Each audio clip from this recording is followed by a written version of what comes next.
Culture Content, y'all, is K-Song, you know what I mean, K? It's Chaz. And we are Culture Content, you heard? Back with another one, yes, baby. Yes, sir, let's get it, man. We got the homie in the building, yo. All the way from Vegas, man. They just walked off with that W in Pittsburgh the other day, man. You know what I mean? But it's love is love, you know what I mean? We don't really like to spit in people's faces when we get mad at them out here. Definitely. You know, I know that happened hold on, during what the game. happened? Did I miss something? You ain't see the game? So I seen like the first half. I definitely seen the first half. Yo, so what happened? Like, homie caught a technical. I forgot his name. Number 51. What was his name? Who's your team, bro? I'll tell you right now. You fuck with you mess with the Raiders, but that was crazy. Homie called like a penalty and then ended up spitting in homie face or whatever the case is. Who, the dude from Pittsburgh spitting to somebody's face? The dude from I want to say he's from the Panthers. Damn, I can't remember his name, bro. He just got traded. He just got traded to Pittsburgh this year. Denzel Perryman. Yeah. From the Raiders. Yeah, him, bro. Spit on homie face and all that. Like, oh wow. You know what I mean? But it's they got all right? I don't know yet. They ain't call it. You know what I mean? That's but crazy. I mean, if it was me personally, yeah, he getting fined $100,000, bro. Like, easy. You don't spit in people's faces. Yeah, that's horrible sportsmanship. Not even just sportsmanship, but like you moral, take all of that out of the way. Like, you spit in another man's face. Absolutely. Like, I people got killed for that. Super disrespectful. Yeah, you might as well invite him to the Frank stand for all that. Nah, definitely. Yo, you might as well have him because you was expecting it on site, bro. Like, right. Like, that's crazy. Definitely. And it's worse because you're a professional at that. You know right. what I mean? No, I understand. Like, people, like, like, a lot of people think that professionals are supposed to be these perfect people, and they're not perfect. We understand that. Everybody's human at the end of the day. Absolutely. But one thing you can't do, but there's certain lines you can't cross. You can't spit in nobody's face. You can't cross. That's wild, yo. Yeah, that's wild, disrespectful. But my guy Mike, bro. My bad. We kind of got into it real quick. Sports little segment, but you know what I mean. The homie Mike is here from Vegas. You heard. Mike my good brother, yes sir. He is a barber out in Vegas. You know what I'm saying? Run it out. You know what I mean? Shout out to the homie. I know what it is, man. So talk to us, man. Talk to us a little bit about the barber business, how that's been treating you, and yeah. Well, introduce yourself. Yeah, that part. That first, I'm gonna introduce myself. My name is Mike Shiz. Born in Harlem, New York City. Raised in New York City. Harlem. You know what I'm saying? Stand up. Harlem. 3 Harlem dudes in Pittsburgh. You heard? That's a fact. That's one for that one. That's a fact. Yeah, giving it up crazy. We you know what I'm saying? We born and raised in New York City, born and raised in Harlem, grew up in Harlem, fashion capital of the world. Wagner. You know what I'm saying? From Wagner. East side of the West Side, and then pretty much moved to Las Vegas, the whole other region, the whole West Coast, and it's been a different situation over there. The transition from the city life as opposed to the Mojave city life, as far as the desert, Nevada is real different. The culture is different. You don't see Harlem Day parades. You don't see, you know what I mean, like Puerto Rican Day parades. I was just talking to somebody about the Puerto Rican Day parade. Like they don't even do it no more. Nah, they don't. They stopped it before COVID. Wow. Word. Yeah, they don't even do it no more. So these cultural things that these cultural things that we used to grow up with, without those things, I feel like it doesn't make a community. Yeah. You know what I'm saying? Right, now it definitely need a community. Everybody come out for the parade, bro. What you doing? Yo, it's the parade. Yo, I see you on such and such. You know what I mean? We all get together, we have a feast, always. we dance, some have some drinks, some just have a good time, and they just you know, it's about community. We all breaking bread with each other. Everybody's coming out having a good time. It's not about who's better or what's what. It's just about having some good food and indulging into a great time. And that's what about the culture. Yeah, and definitely embracing the culture. Right, 100%. So we gonna get in. You mentioned transition, so we gonna get into that like in a few. But how long you been barbering? I've been barbering for 3 years now. Nice. 3 years, and before that I was a salesperson for about 11 years. And worked in the men's warehouse for like 5 years. Worked at True Religion at Caesar's Palace. Worked at Ed Hardy. Worked at different retail establishments. I even worked at Saks Fifth Avenue on more of a higher end fashion. And it was okay. I just felt like working through all these different situations, you realize what you don't like and what you do like. Facts. Also, when are people that go through certain situations where they're going through these transition of working and they feel like, man, there's always an issue at work, right? Yeah, yeah. Some people go, maybe it's not the job, maybe it's you. Right. Yeah. Right? Yeah. You know, some people take that approach and sometimes and 100% it is you. Yeah. I'm gonna tell you why I feel that way, because that's not for you. See, that's deeper. Right? A lot of people don't think about that. Like, you know, sometimes like the employers want to put you as the person that's the wrong person, you know, but maybe, you know, you hit your plateau and it's like, hey, you know, maybe I need to do something else. This is not for you. It's not for you. And that's okay. It's totally okay. Yeah, and that's okay. Everyone has a calling. You reinvent yourself every day, bro. Absolutely. You know what I mean? So there's no wrong or right answer to that. I highly agree. Highly You know what agree. I'm saying? Absolutely. That's what's up. So tell us about that transition, man. Tell us a little bit how you, like you say, quick story about what happened, why you went from New York to Vegas, you know what I mean? And then tell us, you know, if that transition didn't happen, like where you think you would be right now. I definitely could tell you this. Without that transition that happened from me moving from New York to Las Vegas, I would be, I think, in a more difficult situation in life. And the reason why I say that, because moving to Las Vegas allowed me to evolve more as a mature adult, as a young adolescent. Just because you're 21 doesn't mean you don't have an 21. adolescent mentality. Yeah, right. Just because you're 21 don't mean you're 21. Correct. Right. Yeah. Absolutely. Absolutely. You might be legal in the law's eyes, but at the same time, you're still growing. Yeah. Correct. Everybody's still growing. And when I moved to Vegas and whatnot, I was in 21, 22, 23, somewhere around that range. And now I'm 37, and I've been barbering for 3 years. So what I'm saying is, right, I've been working on these couple jobs and end jobs. I've done moving companies. I've done retail establishments. I've done anything you name it. I've tried it to better my situation financially and to build a stable home and whatnot. Right.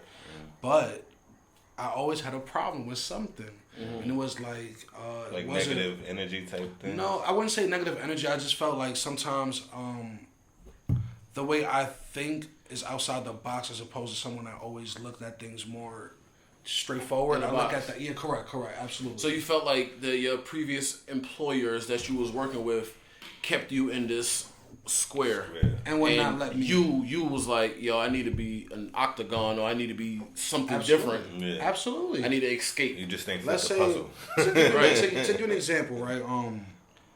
Let's say you have a management skills and background, right? But you might not fit the criteria of the physique or the physical look they want the manager to look like. Okay.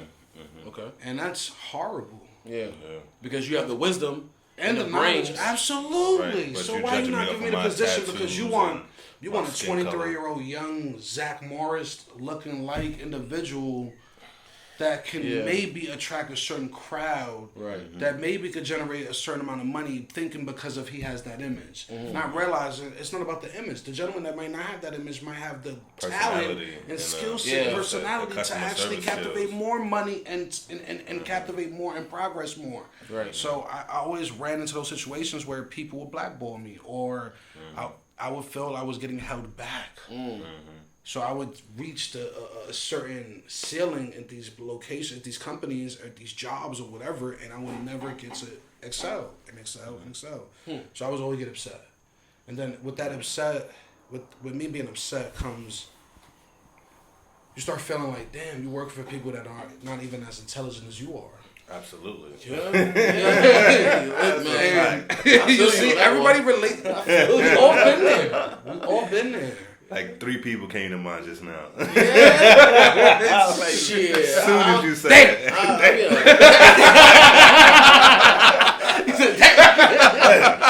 ain't no name dropping all that. Nah, no name dropping, but I mean, definitely some names popped up in my head and faces like. I had a whole scene go down in my head like, yo, you ain't got it. You ain't got a damn thing. And these people would be your supervisors. Right. Yeah. These people would be your boss. Or they're your higher ups or whatever. Absolutely. And you have to take orders from them. Or sometimes you're doing their job. Oh, yeah. Literally, 99% of the times you're doing their work and they're getting the credit for it. You're never getting paid what they're getting paid, but they make you want to feel like you're under them at all times. Right. And that's just a form of control. But let's be real. As a supervisor, though, the head of the snake always gets the credit. You know what I mean? No matter what you do. Like, the little people are just the workers. Correct. You know what I mean? And they make the people above them look good. I mean, it's unfortunate, you know what I mean? Because there are some good supervisors that do put themselves out there to let their peers know, like, yo, look, I brought this to you, but this was from X, Y, and Z, or this is from Mike, and they try to throw your name in a loop to try to help you get ahead. Right. But there's not a lot of people like that. No, bro. there's not. That's unfortunate. Yeah, which is wild. So yeah, bro. So what was the moment that made you decide, like, I gotta change my life around? Because we could talk about the street stuff, you know what I mean, and get into it, and the trips upstate and all that, you know what I mean, to see your family, not quote unquote, quote unquote. It's working, taking them, going on vacations and all that. Yeah, for political reasons, we're gonna say, you know, he was going up north to see his family. Hint, hint. Right. What was the moment that made you be like, yo, I gotta change my life around because this is not working? Because, you know, fast money is always great, you know what I'm saying? Definitely. But that does not last long. And I think people are in it for short-term gains, but not long-term success. You know what I mean? So what was that moment in your life that transpired that you were like, all right, I'm leaving all that alone. I'm gonna move forward. I think within that journey, traveling within that journey, we had a lot of ups and downs. Me and my family, my wife, my mother, so on and so on, et cetera, et cetera. Having those situations, right? Going ups and downs. You're making money. You're not making money. People are fading away into your life. Things are really, really not what they seem like when you are in that kind of lifestyle. Like, everything looks really, really great. You know, things look like you're progressing to a certain place. But then one false move could really crash everything. Correct. Yeah, I know what you mean by that. It's like when Jay-Z said, you know, you're playing Russian roulette every day, and you're eventually bound to crap out. Like, it's just natural physics, bro. Yeah, you're not gonna keep hitting head cracks. No, you're not. It's impossible. You're gonna fall. Right. So one day I said, you know, like, my father had bought a piece of property in Las Vegas for tax purposes and whatnot, and so on and so forth.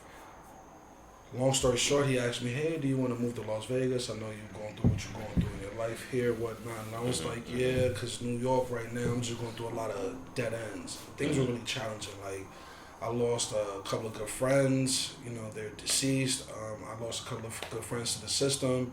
They're institutionalized. Like, mentally, they don't even think the same. They don't even talk the same. They're not even the same people that we knew. Right. So with all these things that you start to observe, you go, you know what?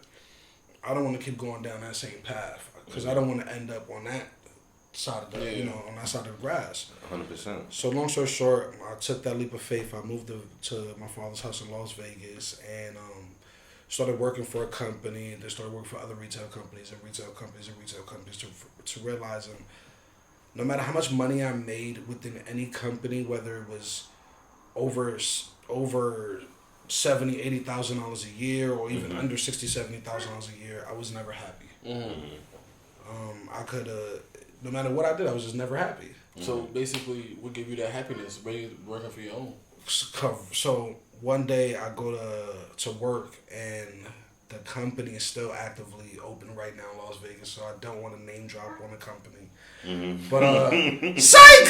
I don't care. Those are jokes. The company name is Furniture World.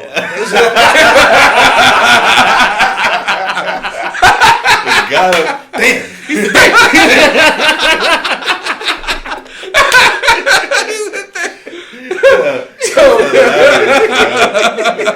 He's on it.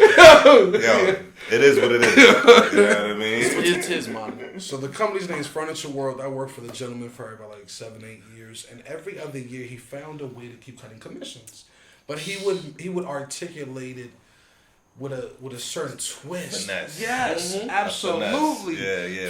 And the finesse is such a beautiful, ugly word. And the reason why I say that, right, because the reality of finesse is you getting finessed. Right. Yeah. So, I mean, at the end of the day, somebody sweet talking you to get you. Yeah. Somebody got. Yeah, right. Absolutely. Somebody snapped your pocket. Somebody on the other side, like, absolutely. I mean, with the short end of the stick. And that's the crazy part. That's foul. So year in and year out, he would come to these. He would have these meetings once a year. He would go, "Oh, today we're gonna restructure commissions," and we'll go. And everybody knew, like all the employees, every time we go, "Oh man, this is not gonna be good." Back to this again every year. And long story short, one year it got to the point where the income I was making equated to me working as a McDonald's worker. And that was the all-time low for me. I said, listen, even selling drugs or even jugging in the streets or even scamming. I never really scammed. I just did certain things and stuff like that. But I always sold drugs when I was young and whatnot and stuff like that and did ignorant things or MetroCard schemes. I think that was a scammer a little bit. I had the best MetroCard. I ain't gonna hold you. I ain't gonna talk about it. But you remember my Manila. Never mind. That work all the time. Yeah. Got him. Don't try this at home. Yeah, facts. This is, bro. We were from we really came from from the bricks to the sticks, man. Yeah, for real. Man. Continue though. So homeboy say, you cut. We're cutting commissions every year. We're cutting commissions. This is what it is. And so one time, I went to go get a haircut from my barber, and my barber been cutting me for like 7 years. He's a Dominican gentleman from New York City, and he used to cut hair in New York for over 15, 18 years. And he makes a lot of money in Las Vegas. He's very well off. He's very successful. He has a lot of properties in other countries, and he's just really, really stable. He has a good foundation. He could retire today and have residual income for the rest of his life for him and his family and be well off just from cutting hair in Las Vegas for 7 years. I was just baffled and blown away by his story. So he's telling me these things, and then that day I told him what happened with the commissions. He goes, "Why don't you be a barber? You know how to speak Spanish and English. You're from New York. You're real social." He's like, "I think you're a likable guy. People, once they interact with you think you're cool." He was like, "Try it out." I said, "This is a funny story, actually." I said, "I don't want to be in, men's faces." Straight he up. said, Pause. Yeah, he said, pause. You know what I mean? And he said, I don't think a plumber thinks about shit when he's cleaning and making money. Right. I said, that's interesting. Light bulb. Correct. I said, man, damn. Mentality all messed up. Correct. That was like wow. He really stumped me with that one, because it's like, it's not, you're only looking at one angle, but you're not looking at the different angles. He was like, I make my own schedule. I work my own hours. I make my own money, and the industry is different from New York to Las Vegas as opposed to the pricing, as opposed to the pricing on the menu. So he said, as opposed to a barber in New York could make anywhere like 60, 80K, a Las Vegas barber could make anywhere from like 100 to 180K because of the different markets and the different clientele, different demographic that's walking in on a day-to-day basis. Yeah, that's what's up, bro. So he interested me in that, and I think I did my first haircut, and I kind of enjoyed it. It was fun. It felt like playing basketball, like a sport. Okay. You just dived right into it. Just took over from there. Yeah. That's what's up, bro. Okay. That's just the funniest thing. Yeah, that's comedy. Oh.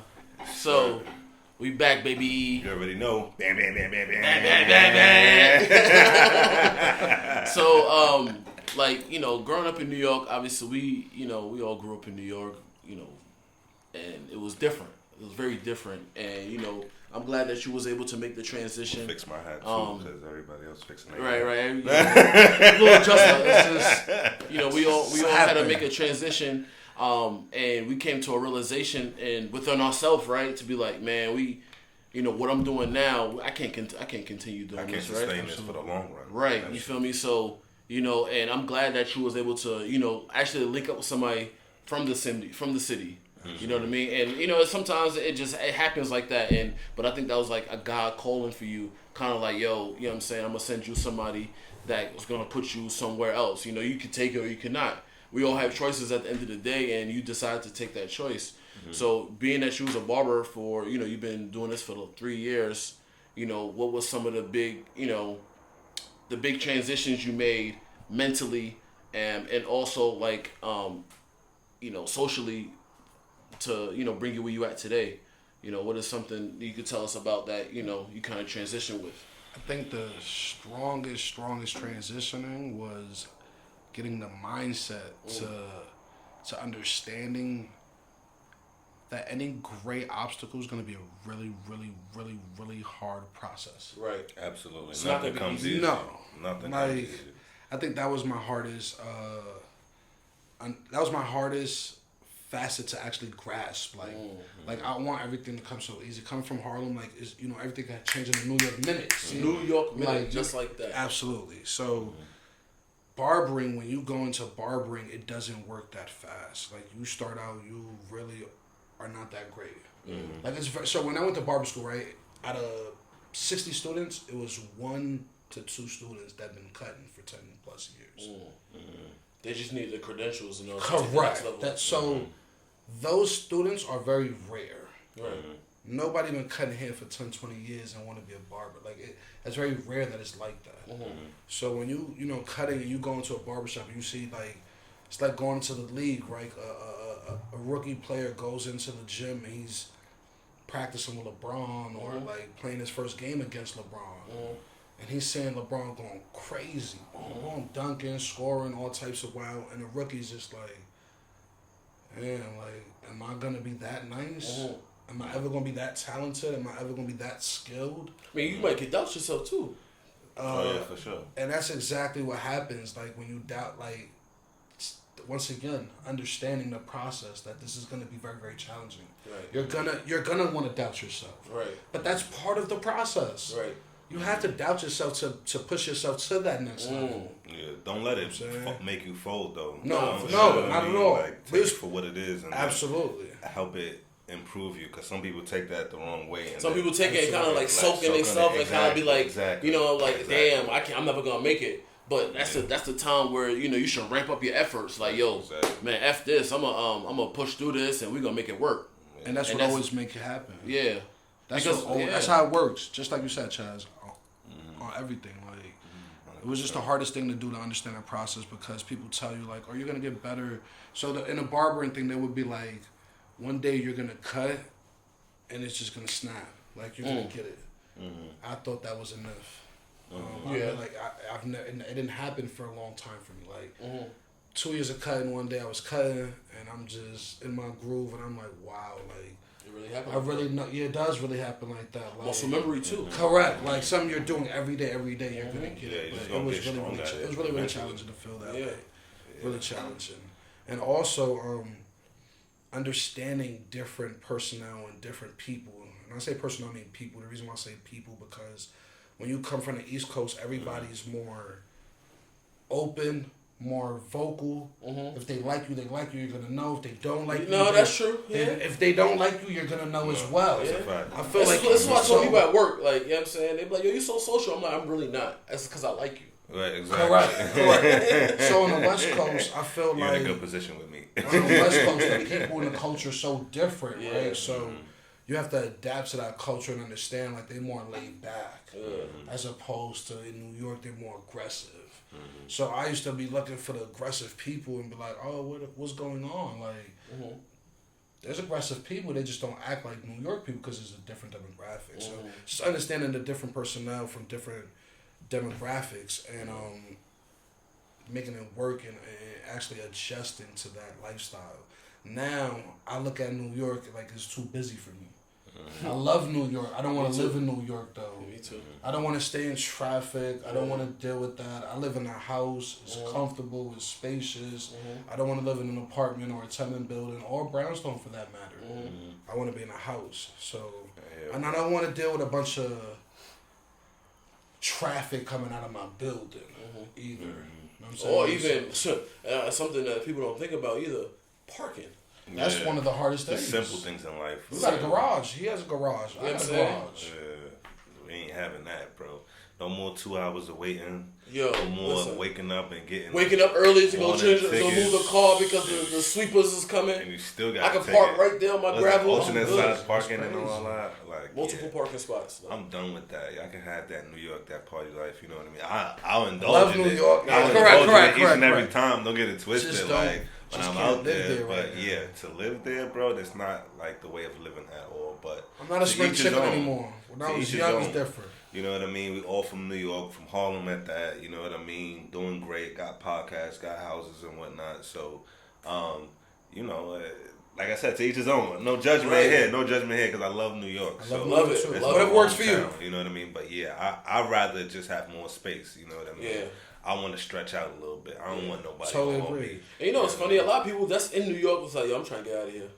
Yo, it's mad people. You know, it's what it is. It's people in New York want to get out of New York. People who don't live in New York want to get in. Correct. I just feel like, because, you know, everybody from New York you don't is really like, understand. Like, you want the outside looking in. People always you just want to go. Have. Exactly. You on the outside looking in and you want to get in the circle. Yeah. And then when you get in the circle, shit, we've been in the circle for... Since we were born. Exactly. Yeah. So it's like, yeah, we want to branch out and go do something else. You know what I'm saying? Like, I literally know people that be like, yo, I want to get up out of here. Yeah, it's too saturated, bro. Like, you do videography, it's a million videographers. Mm-hmm. You do life insurance, a million people that cook. Life insurance, a million people that cook, a million people that do all that. Yo, your talents will take you far if you're not just, you know, all that stuff ain't there with you. You know what I mean? Like, I'd rather my ratio go from 1 to 100 than 1 to 1,000,000. You know what I mean? Yeah, like, I have more of a chances to shine and whatnot. So, yeah, man. But whatever you do, man, get the bag. But you stay in New York, do what you do. You move out of New York. It works for you. You blow up. That's all that living matters. proof of it. You know what I mean? 3 Harlem nights in the building with y'all on culture content. So, we're all from Harlem. You know what I'm saying? They live in Pittsburgh. I live in Vegas. You know what I mean? Raiders fans, still Giants. But still we mess with the Steelers, you know what I'm saying? Yeah, but, got love for I mess with the Pirates too. Like, I got a pirate hat on. Yeah, we show love to everybody, you know what I'm saying? We love the sport. Tell us where they can find you, you know what I mean? When they in Vegas and they need that cut, that good old fresh one, a crispy, never mind. You know I was going to go with that one. We'll save that for y'all later. We'll hit y'all with that later. The bloopers. But, the bloopers. So yeah, tell us where they could find you and that. You know what I mean? Your handles, where your shop is at in Vegas. Instagram. You know what I mean? This is Las Vegas, Nevada. You know what I mean? So yes, the Party City. He lives there. He works there. What they call it, Sin City? Sin City. They call it Sin City. What I mean? But don't be over there sinning, man. I mean, have a good time, but don't be out there wilding, B. Yeah. You know what I'm saying? It's still Corona. So I'm at the original barbershop in Las Vegas. That's on 4024 North Teneo Way. Las Vegas, Nevada, 89129. You heard? Check on that joint one time. Tap in the book whenever you're available if you want to check your boy. I'm over there giving them good haircuts, real professional service. It's a bunch of barbers in the shop, so 100%. So we definitely can take care of you. And Mike Shears on Instagram. Yes, sir. Mike Shears on Shears on Twitter as well. Just tap in, check that out. Yes, sir. Yes, sir. And he's from Harlem, you know what I mean? If you getting that Harlem love on the West Coast, why not? You know what I mean? Make you feel at home. So definitely make you feel at home for like that hour or so wherever you're getting your cut. So 100%, bro. Yo. And one thing I want to tell you, I apologize. Go ahead. It's good to tap in with somebody that comes from your city when you're out in different cities, and I'm gonna tell you why. We all have like-minded individuals, right? Mm-hmm. To a certain extent, right? We like good foods, we like chicken wings, we like this, we like that. When we come from these certain areas, we like these certain cultural foods. Mm-hmm. So when I'm dabbling in Pittsburgh, I'm visiting my brother. He's explaining to me, hey, let's go to this Italian spot. This spot is good. This spot has this good pizza. This has this good Chinese food. Mm-hmm. You're not wasting your time and wasting your food and getting sick or anything like that. You're actually enjoying the best time of your life because you're getting the best source of information, word of mouth. Yeah, because you're with the locals. Absolutely. Right. You with the locals. Absolutely. So I'd rather be with the locals than the tourists. That's just me. Absolutely. Again, to each his own. All right? Yeah, so that's just it, man. Appreciate you, Mike. This is our episode on transitions, man. Y'all can change. It's never too late, man. Make it happen. Put in the work, and you can get it too, you heard? Absolutely. So, yo, appreciate you, Mike, Appreciate you having me here. Thank you for coming in from Vegas. Appreciate you having me here, Charles. I appreciate y'all, man. Culture content and another one. Back with another one. Appreciate you. Bow. Holla.